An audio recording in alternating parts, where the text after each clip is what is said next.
नमस्कार दोस्तों, मैं अंकुर उपाध्याय स्वागत करता हूं आप सभी का एक बार फिर से अपनी नई वीडियो में। दोस्तों, भारतीय बाजार में गिरावट आते हुए दिख रही है। गिरावट थोड़ी सी बड़ी दिख रही है। मार्केट पोर्टफोलियो वाइज तो डैमेज है, पूरी तरीके से डैमेज है एक बार फिर आज के सेशन में। और पोर्टफोलियो की तो धज्जियां पूरी तरीके से उड़ी हुई है। मतलब ऐसा लग रहा है कि अभी तक जो बाजार चल रहा था उसमें तो पोर्टफोलियो धीरे धीरे करके गिर रही थी, अब ऐसे गिर रही है जैसे धक्का दे दिया वो टॉप फ्लोर से या फिर लिफ्ट के द्वारा नीचे आ रही है। वन साइडेड बहुत बड़ा क्रैकडाउन दिख रहा है। स्मॉल कैप इंडेक्स 1% नीचे हो गया है, मिड कैप आधा परसेंट नीचे है। मेरे को इंडेक्स से ना आज शॉक मिला है। मेरे को लगता था इंडेक्स आज ऊपर जाना चाहिए। मेरे फाइनल लेग ऑफ सपोर्ट की रेंज में निफ्टी घुसता हुआ दिख रहा है। अभी 100 पॉइंट नीचे है, लेकिन मेरे को लगता है यहां से ऊपर जाना चाहिए। बट जिस हिसाब से बाजार नीचे ट्रेड कर रहा है सुबह से, और एक बार भी इसने 26,200 को पार करने की कोशिश भी नहीं करी है, ऐसा लग रहा है कि शायद अब एक्सपायरी में 26,200 इंपॉर्टेंट हर्डल बन जाएगा। क्योंकि जितनी ज्यादा देर आप उस लेवल के नीचे ट्रेड करोगे, एक्सपायरी रिलेटेड एक्शन होने लगेगा, वहां पे फिर पोजीशन खड़ी होने लगेंगी। डेटा कल यानी फ्राइडे का काफी मेरे को अच्छा लगा था, और यही मैंने आपके साथ कल रात भी डिस्कस किया और फ्राइडे भी डिस्कस किया था कि शायद निफ्टी 26,300 और 400 की तरफ जा रहा है। बट निफ्टी वापस नीचे आता हुआ दिख रहा है।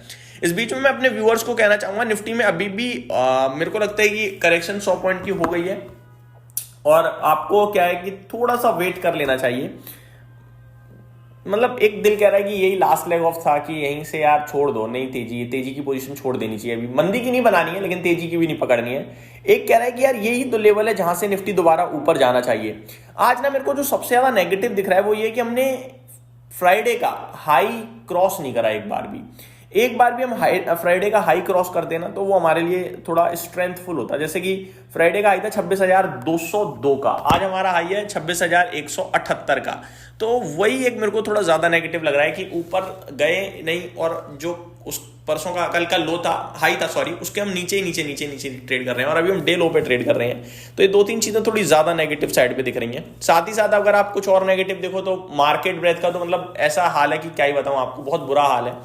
2020 शेयर्स नेगेटिव हैं, 662 पॉजिटिव हैं, यानी एक बढ़ने वाले के सामने 3 गिरने वाले शेयर आपके लिए स्क्रीन पे रखे हुए हैं। दोस्तों ये तो कुछ भी नहीं है। अगर मैं small cap index, mid cap index की बात करूं तो मिड कैप इंडेक्स आपके लिए करीब आधा परसेंट नीचे, 0.6% डाउन है। और अगर मैं बीएससी पे मार्केट ब्रेथ की बात करूं तो भाई साहब एक बढ़ने वाले के सामने करीब 4 से 5 गिरने वाले शेयर्स हैं। तो मार्केट का बहुत बुरा हाल दिख रहा है पोर्टफोलियो हिसाब से देखा जाए तो। अब सेक्टर आते हैं। एकमात्र आईटी क्षेत्र है जो थोड़ा हरे निशान में ट्रेड कर रहा है, बाकी सबकी धज्जियां उड़ गई हैं भाई साहब। स्पेशली रियल एस्टेट, ये 2% नीचे है, इंडेक्स 2% नीचे है। टॉप लूजर है आज अनंतराज, ब्रिगेड, डीएलएफ, पूरा ही सेक्टर नीचे है। एक भी ऐसा स्टॉक ही नहीं जो हरे निशान में हो। बाकी अगर आप देखें तो auto, PSU banks, pharma, energy, metal, ये सारे के सारे सेक्टर नीचे देखने को मिल रहे हैं। आज का स्टार परफॉर्मर है लेटेंट व्यू एनालिटिक्स, 5% ऊपर।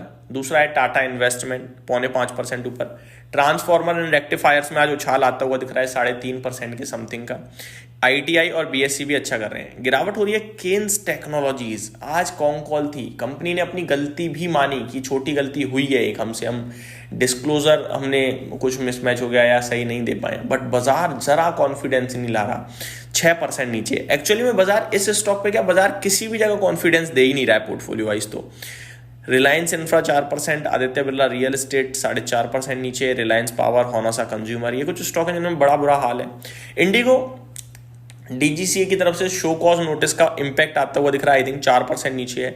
इटर्नल 1% नीचे है। केन्स टेक्नोलॉजीज में गिरावट है। और आज ना टर्नओवर भी काफी बड़े बड़े हुए हैं, जैसे या तो ब्लॉक डील हुई है कोई, मेरे को आइडिया नहीं है, मुझे नहीं लगता वैसे ब्लॉक डील हुई है कोई। जैसे इंडिगो में 2,000 करोड़ का सौदा हो चुका है, इंटरनल में 1850 करोड़ का हो चुका है, केन्स टेक में भी हो चुका है बड़ा सौदा। तो ये कुछ स्टॉक्स हैं जिनमें बड़ा बड़ा सौदा भी होता हुआ दिख रहा है आज आप सभी को।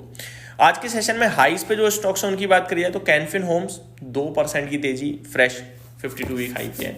पीटीसी इंडस्ट्रीज की बात करें तो 2% ऊपर है। MCX, Hind copper, national aluminium में तेजी है।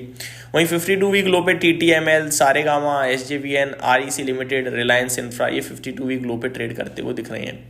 आगे मैं आप सभी के साथ बात करूं तो एसएमई में काफी सारे आईपीओज आज लिस्ट होते हुए दिखे, लिस्ट हुए हैं। और नॉर्मल आईपीओज की बात करी जाए तो एक्शन में चल रहा है भाई साहब फिजिक्स वाला, ग्रो, दोनों में आज तेजी है। जैसे कि ग्रो 2% ऊपर है, फिजिक्स वाला दोबारा 140 हो गया है 3% की तेजी के साथ। कैपिलरी जिसमें भी रिसेंट डेज में बड़ा एक्शन था, वहां पे आज 0.2% की प्रॉफिट बुकिंग है। निफ्टी में 41 शेयर्स नेगेटिव है, 9 शेयर्स पॉजिटिव है। जाते जाते लास्ट अपना व्यू देना चाहूंगा निफ्टी पे। मेरे को लगता है फाइनल लेवल आपको ध्यान में रखना चाहिए तेजी करने वालों को 26,000 का, और ऊपर में दोबारा 26,200, 250, 300 का आपका व्यू बनना चाहिए। इनकेस 26,000 ब्रेक होता है तो मेरे को लगता है फिर 26,200 पार करना बहुत मुश्किल हो जाएगा। जब तक 26,200 पार ना हो तब तक आप अपनी लॉन्ग पोजीशन दोबारा क्रिएट मत करना। यही दो व्यू है इस समय, और कुछ नहीं बन रहा है। यहीं पे मैं समाप्त करता हूँ इस वीडियो को। पोर्टफोलियो का बहुत बुरा हाल है, बहुत ही ज़्यादा बुरा हाल है, मतलब डैमेज हो रही है पूरी तरीके से, वेल्थ क्रैश टाइप हो रही है। अब देखते हैं कब तक चलेगा। Thank you so much for watching this video. Have a great day guys.